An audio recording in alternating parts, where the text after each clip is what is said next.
morning, my name is Helen and a very warm welcome to my channel. I am standing at the base of Willesborough Windmill in the heart of Kent. The mill, cafe and barn is run by volunteers and open at various times of the year. Please see the website for further details in the description below. As the mill is open today, I am fortunate to be able to tour inside and I have had special permission to film, so I will take you along with me. The windmill was built in 1869. A lot of the working parts have been preserved. The windmill is wood built on a brick base. In Kent, the moving arms are known as sweeps. In other parts of the country, they are often known as sails. The panels are the shutters. If there is not enough wind to turn the sweeps for milling, the sweeps are disengaged and the engine is used to drive the machinery. It did actually have an earlier engine, which was probably a beam engine, a form of early steam engine, part of the boiler in the basement. The mill was working up until the 1930s, producing flour for human consumption. But with the advent of electricity, it became not so viable to use the windmills and they began to decline.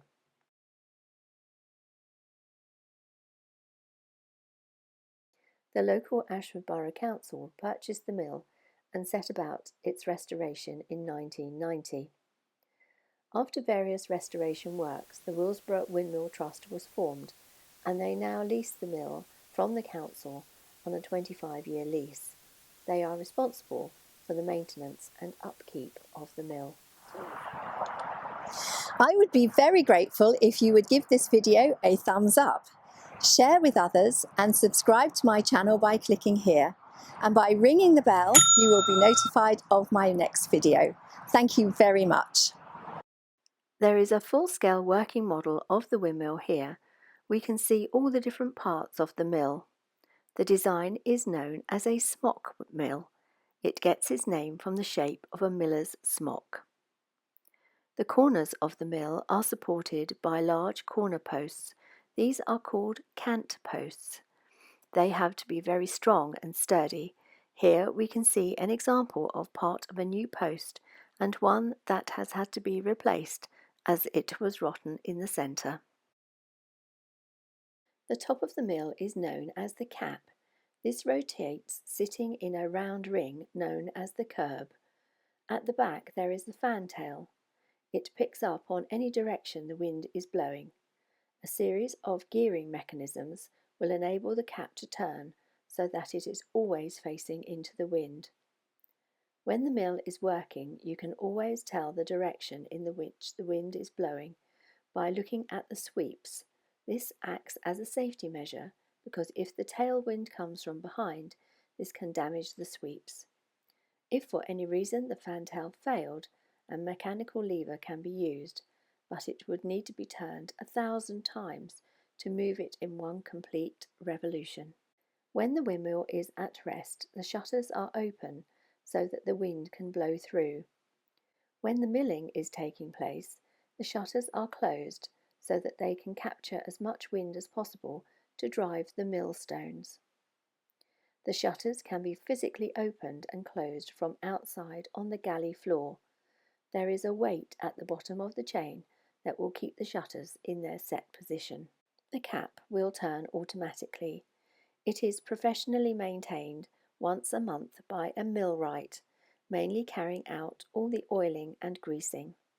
In the interim, the volunteers also maintain the mechanism. The brake wheel is a very large cogged wheel mounted along the wind shaft. It translates the horizontal rotation of the wind shaft into the vertical rotation of the main shaft, set with a series of teeth, and we have an example of one here. The wooden teeth are made with apple or hornbeam wood, which is quite difficult to get hold of. Fortunately, there are not many breakages. If the mill is being operated by the engine, then a certain number of teeth have to be removed and position the mill so that they do not engage the sweeps. Power of the wind and the engine cannot be used at the same time. This is the brake to stop the sweeps from turning. The brake can be operated inside as well as outside. This wheel here is called the wallower. It is mounted on the top of the main shaft. It is the first gear in the vertical of the mill. Putting these all together, the sweeps move the horizontal shaft fitted with the brake wheel cogs connect and turn the wallower, which drives the power down to the stones to grind the grain to make flour. Grain is brought from a local farmer on Romney Marsh. The grain is always cleaned before milling by using this machine. The grain is placed onto a vibrating tray. This separates the grain from the chaff, as well as other items such as straw, earth and stones gathered up when harvesting took place. The grain is directed down one chute and collected in a sack. Anything else goes down to a different chute and collected in this bucket. The grain in its sack then goes to the top of the mill via an electric hoist through the trapdoors on each floor, and it is stored until it is required. To start the milling process, the grain is put into this mesh-covered chute, where it travels down to the floor below. The grain is fed into the hopper, which is filled nearly to the top. Once the mill is working, the vibration shakes the grain in the hopper onto the shoe, feeding it into the eye of the stones. If the stones were moving without any grain, stone on stone could cause sparks. To prevent the hopper running out of grain while milling, this webbing band has been fitted. It is held down with the weight of the grain. Once it gets below a certain level, it rings the bell. Willesborough Windmill can have up to 4 sets of stones. Only one is used for milling at the moment. As it sits within a wooden enclosure, it is difficult to see, so for demonstration purposes we can see one of the other stones uncovered. A set of stones is required for milling. The bottom stone, called the bed stone, is stationary. The top stone, called the running stone, is driven by the shaft and moves on top of the bed stone. Our guide, Francis, is demonstrating the action of the stones. The bed stone is stationary, while the running stone moves across the top. The grooves and movement of the stones creates a scissor action to crush the grains and helps to channel the ground flour to the outer edges of the mechanism for collection. From the stones, the flour comes down this chute.